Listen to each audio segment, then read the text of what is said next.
Most people believe they are entirely awake, but in truth, they are only aware of a small corner of themselves. Beneath the surface of what we call I lies a vast, unknown territory. And the greatest journey of a human life is not across oceans or continents, but inward, into that mysterious, unmapped terrain called the self. The human psyche is not a mechanical structure governed by fixed laws. It is a living, evolving system, responsive to both the inner and outer worlds. It grows, shifts, and adapts over time. Unlike machines, which function through external programming, the psyche possesses an internal drive, a self-regulating intelligence that seeks wholeness and balance. It is not content with stagnation. It constantly pushes toward integration, toward healing, toward the realization of its fullest potential. To understand oneself, then, is to recognize that beneath conscious awareness lies a vast and dynamic field of psychological energy, influencing thought, emotion, behavior, and even perception. This living system is composed of many parts: consciousness, the personal unconscious, and deeper still, the collective unconscious. Consciousness is where we operate daily, with thoughts we can identify and name. But this is only a small portion of the whole. The unconscious, both personal and collective, contains forgotten memories, repressed emotions, unexpressed desires, and ancient patterns of human experience. It is here that the deeper layers of the self reside, constantly affecting us whether or not we are aware of it. To neglect this part of the psyche is to remain blind to the majority of what influences our actions and choices. The psyche strives for equilibrium. When one part of the personality becomes overly dominant, such as the intellect, the persona, or emotional repression, the unconscious will respond. It does not do so aggressively, but with precision. It may send a dream, a symptom, or an unexpected emotional reaction. These expressions are not disruptions, they are communications. They are the psyche's attempt to restore balance. For example, a person who always appears strong and rational might experience anxiety or inexplicable sadness. This is not weakness. It is the psyche demanding attention to neglected feelings, to a forgotten or denied part of the self. This internal drive toward balance and wholeness is not passive. It is the very force that moves us toward growth. When we ignore it, we may experience internal conflict, confusion, or a sense of emptiness. But when we listen, when we observe the signs, explore our dreams, reflect on our behaviors, we begin to engage in a dialogue with the unconscious. We begin to see that the psyche is not working against us, but for us. It is guiding us, not with commands, but with images, moods, and metaphors. These are not random occurrences. They are part of a coherent, intelligent system that seeks the full realization of the self. To discover this truth is to realize that the inner world is just as real, if not more so, than the external one. Life does not only happen to us, it also happens within us.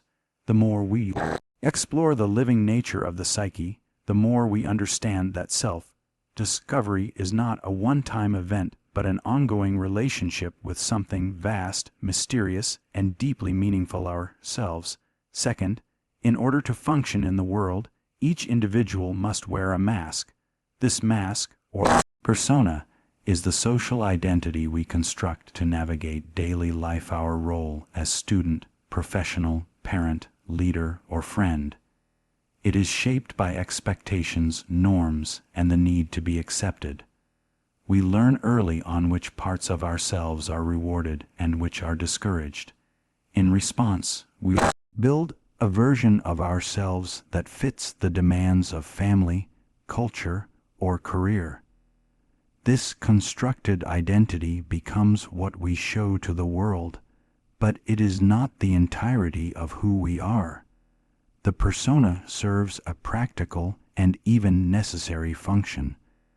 It allows us to communicate, collaborate, and live in a complex society. However, problems arise when we begin to believe that the mask is the whole face, when the role replaces the person. In such cases, the persona becomes rigid, and we become estranged from our true inner experience. We may appear successful, kind, or confident to others, yet feel hollow, disconnected, or uncertain within. This disconnection creates a kind of spiritual numbness, because the outer life no longer reflects the inner truth. Over-identification with the persona can also lead to repression. Qualities that do not align with the socially acceptable image are pushed into the unconscious.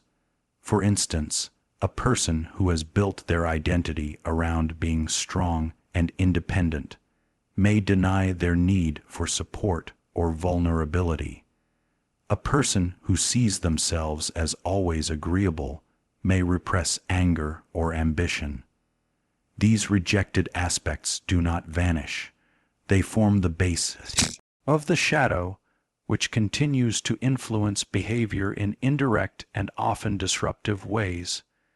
The more one invests in maintaining a perfect persona, the more the inner self is neglected. Eventually, life will begin to send signs that the mask no longer fits. This can come in the form of anxiety, depression, dissatisfaction, or a sense that something is missing.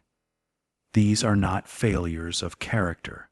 They are messages from the psyche indicating that the outer image is too far removed from the inner reality. The self is asking to be seen, not the curated version, but the whole, authentic being. To begin the journey of self-realization, one must be willing to question the persona. This does not mean abandoning it entirely. The mask is still needed to participate in the world, but it must be made flexible, transparent, and aligned with the deeper self. When the persona serves the true personality rather than replacing it, a sense of integrity emerges. The individual begins to live not merely from duty or image, but from a place of inner conviction. Shedding the illusion of the perfect mask can be frightening, but it is also liberating. Beneath the roles and appearances lies a vast, unexplored self, one that is capable of feeling, creating, and relating in a more honest and meaningful way. The path to discovering that self begins when we stop performing and start listening. It is then that the journey inward truly begins.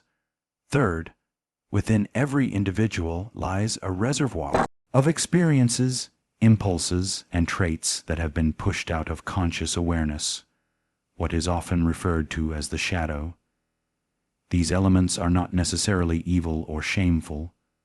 Rather, they are aspects of ourselves that we have rejected, denied, or ignored because they did not fit with our accepted self-image or with what was considered acceptable by our family, culture, or social environment. The shadow includes everything we are but do not wish to be, and although these aspects are hidden from view, they continue to influence our lives in powerful and often unconscious ways. From childhood onward, we learn which behaviors are rewarded and which are punished. As we adapt to our environment, we begin to suppress certain feelings, thoughts, and desires in order to be accepted or to maintain the persona we have developed. Over time, these suppressed parts of the self are not lost. They are stored in the unconscious and become active forces. The result is that what we consciously disown ends up shaping our lives from the shadows. These unacknowledged parts can manifest as sudden emotional reactions, projections onto others, recurring conflicts, or inner tension that defies explanation. Dreams are one of the clearest ways the shadow reveals itself. In dreams, we may encounter strange or threatening figures, experience situations that challenge our self-concept, or find ourselves acting in ways that shock us. These are not meaningless scenarios. They are symbolic representations of the parts of ourselves we have not integrated. A dream of being chaste, for instance, may reflect an aspect of ourselves that we are trying to avoid. A figure we fear in the dream might represent a quality we secretly possess but cannot yet accept, such as aggression, vulnerability, or ambition. The shadow is not only the repository of our negative traits, it also contains many positive qualities that have been denied expression. Creativity, confidence, assertiveness, and emotional depth can all become part of the shadow if they were discouraged in early life. This is why integrating the shadow is so vital to self-realization. It is not simply a matter of facing our darkness, but of reclaiming what is authentic and essential within us. Integration begins with awareness. We must be willing to confront the parts of ourselves we would rather not see, not with judgment or fear, but with curiosity and honesty. It is through this confrontation that the shadow loses its destructive power and begins to serve a constructive role. The energy once tied up in repression becomes available for growth, healing, and creativity. The individual becomes more balanced, more whole, and more capable of engaging with life fully. Ignoring the shadow leads to projection. We see in others what we cannot see in ourselves. We judge, criticize, and fear the very traits we harbor within. But by recognizing and integrating the shadow, we gain freedom. Not the freedom to indulge in every impulse, but the freedom to live more consciously and authentically. True self-discovery cannot occur without this courageous inner work. The shadow, once faced, becomes not a threat but a guide. Within the depths of every psyche exists an inner polarity, a tension between masculine and feminine energies that transcends biological sex or social identity. These inner opposites are known symbolically as the anima and animus. The anima represents the unconscious feminine side in the psyche of a man, while the animus symbolizes the unconscious masculine side in the psyche of a woman. These figures are not arbitrary or invented. They emerge from the collective unconscious and carry profound psychological significance. They appear in dreams, fantasies, projections, and relationships, often guiding or obstructing the path to self-realization depending on how they are related to. The anima and animus function as bridges between the conscious mind and the deeper layers of the unconscious. They frequently appear in dreams as mysterious strangers, lovers, guides, or even antagonists. In the case of the anima, a man may dream of a seductive or nurturing woman, while a woman may dream of a bold or judgmental man, representing the animus.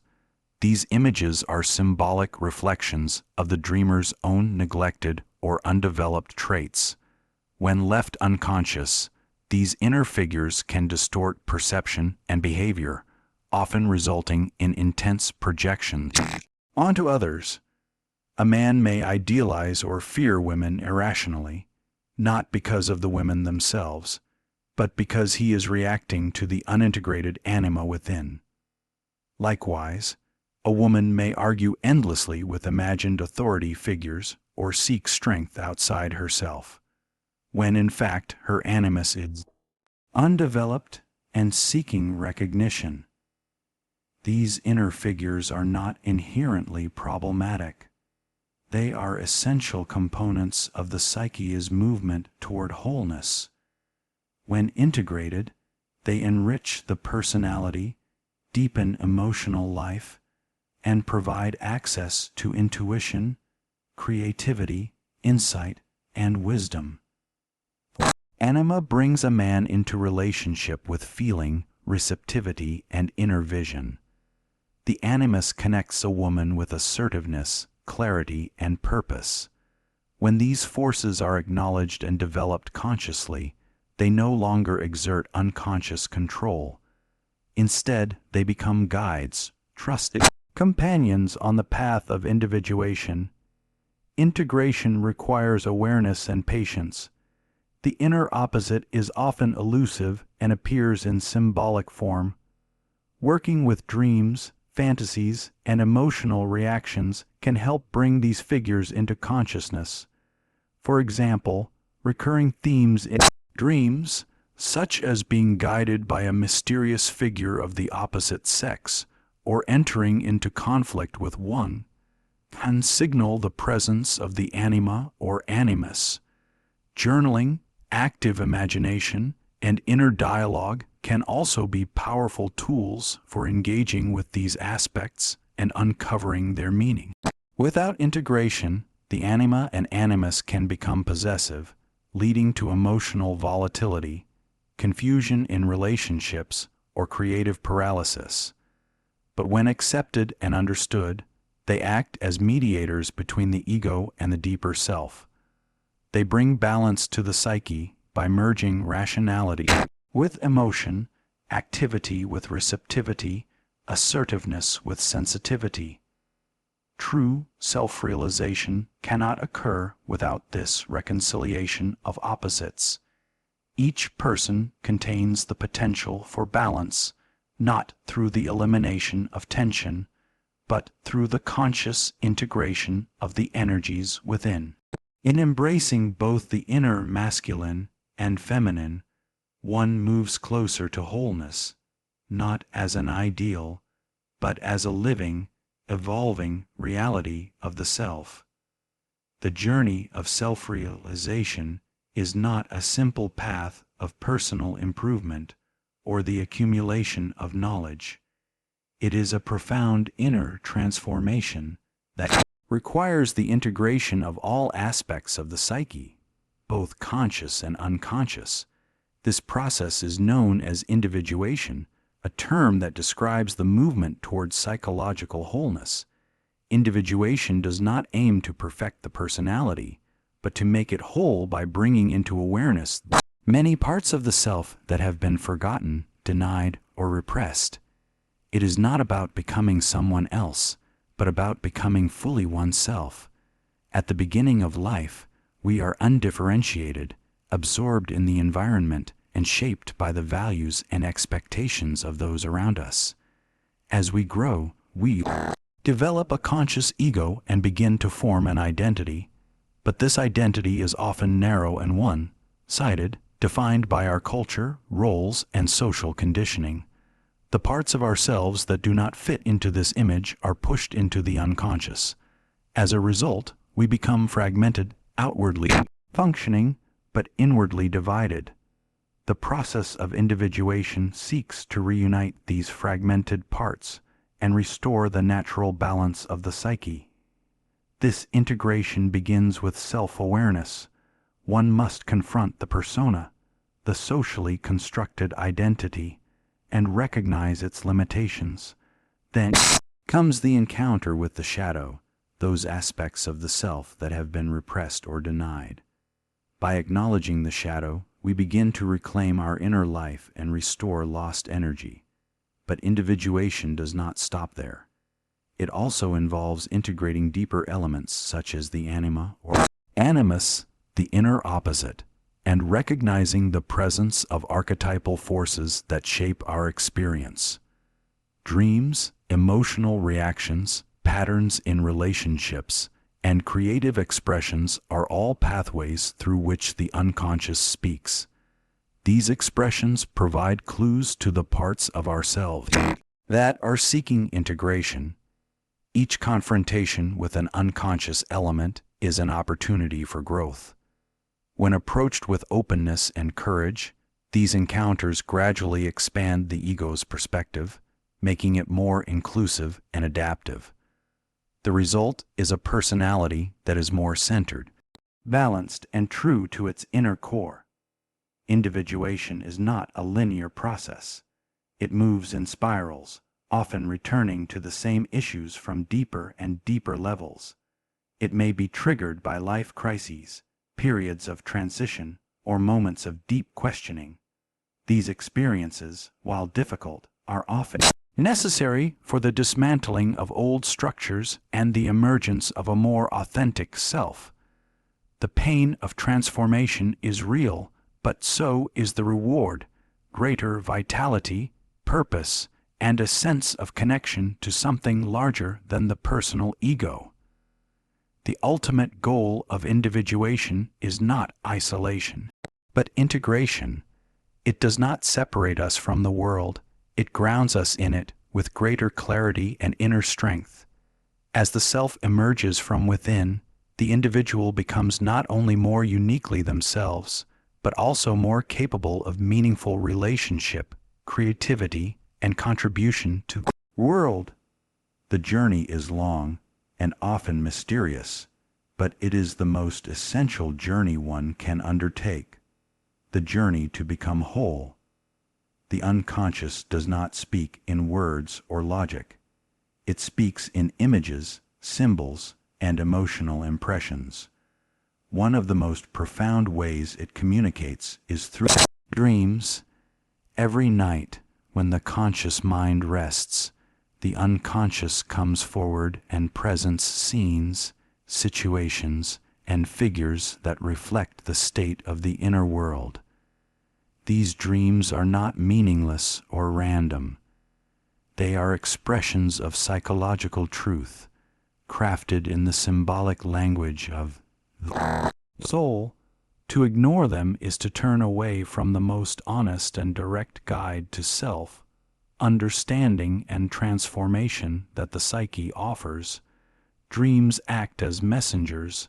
They reveal what is hidden, bring attention to unresolved conflicts, and suggest new directions for growth. Unlike the conscious mind, which often clings to familiar patterns and rational justifications, the unconscious dares to show us what we are unwilling to see. A dream of falling may symbolize a loss of control or security. A recurring image of a locked door might represent a repressed emotion or unexplored part of the self. A confrontation with a wild animal might reveal instinctual energy that has been denied or feared. These images are not to be taken literally, but understood symbolically. They carry meaning that, when explored, leads to insight and psychological integration. Regular engagement with dreams strengthens our connection to the inner world. By recording them, reflecting on their content, and considering their emotional tone, we begin to develop a relationship with the unconscious. This relationship is deeply personal and unique. No two people dream the same way. Over time, patterns emerge, symbols repeat, themes evolve, and the unconscious begins to tell a coherent story about the journey of the self. This ongoing dialogue becomes a compass, guiding us through periods of uncertainty, transition, or emotional unrest. Dreams are especially important during times of inner conflict or life changes. When the conscious mind is overwhelmed or confused, the unconscious continues its work, offering clarity in symbolic form. For example, someone facing a difficult decision may dream of two roads or of being lost in a forest. These images reflect not just the external situation, but the internal state of being. They help bring to light the emotional and psychological dynamics that logic alone cannot resolve. Symbols in dreams are often rooted in the collective unconscious universal patterns and archetypes shared across cultures and histories. The wise old man, the nurturing mother, the journey through darkness, or the rebirth from water. These are not just personal motifs, but deep psychological structures. When we recognize these patterns in our own dreams, we realize that we are participating in something much larger than ourselves. We are tapping into the collective story of human development and transformation. To take dreams seriously is to take the unconscious seriously. And to do that is to acknowledge that our conscious self is only part of a much deeper and richer inner reality. Dreams are not distractions or entertainment. They are invitations. They call us inward, challenge us to grow, and offer the guidance needed to become whole. By listening to them with care and humility, we take an essential step on the path of self-realization.